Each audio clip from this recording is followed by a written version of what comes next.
আমি রোয়া সাকিব আহমেদ পুনরায় আপনাদের মধ্যে আসলাম। কালকে আমার ভিডিও দেখে কিছু পাবলিক বলছে আমি নাকি অশ্লীল কথা বলছি। অশ্লীল কথা কি? ইউটিউবে খুঁজে দেখেন, পীর বাবার যৌনাঙ্গ চুষে সন্তান কামনা করা হয়, এটা নিয়ে ভিডিও আছে, আপনারা দেখতে পারেন। আমি মেয়ে মানুষ কিংবা আমি নারী বলে কি আমি উচিত কথা বলতে পারবো না? আপনারা পুরুষ মানুষরা যদি উচিত কথা বলতেন তাহলে তো আমার নারী হয়ে ভালো লাগতো না। দ্বিতীয় কথা, বাংলাদেশে পিস টিভি বন্ধ হতে সবচেয়ে বেশি খুশি হয়েছে কারা? এই কিছু কথিত পীরধারীরা, দেওয়ানবাগিরা। তারপর কি করে ভালো আশ্চর্য, তোমার চোখ দেখলে পাপ হয়, তোমার চোখ দেখলে পাপ হয়, তোমার পা দেখলে পাপ হয়, তোমার শরীর দেখলে পাপ হয়, তোমার লজ্জা হয় না?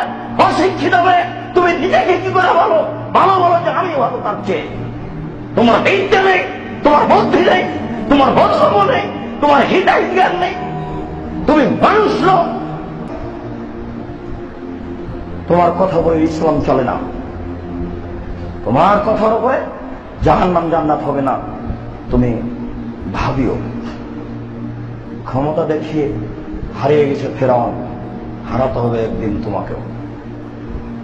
পরহেজগারিতা দেখিয়ে টিকতে পারেনি ইব্রাহিম আলাইহিস সালাম, দুনিয়া থেকে চলে গেছেন, হারাতে হবে তোমাকে একদিন। পৃথিবী কারো স্থায়ী বসবাসের জায়গা নয়।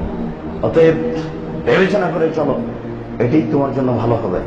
নিজের বিবেচনা অন্যের কাঁধের উপরে চাপিয়ে দিও না, পরকাল হারাবে নিশ্চিত।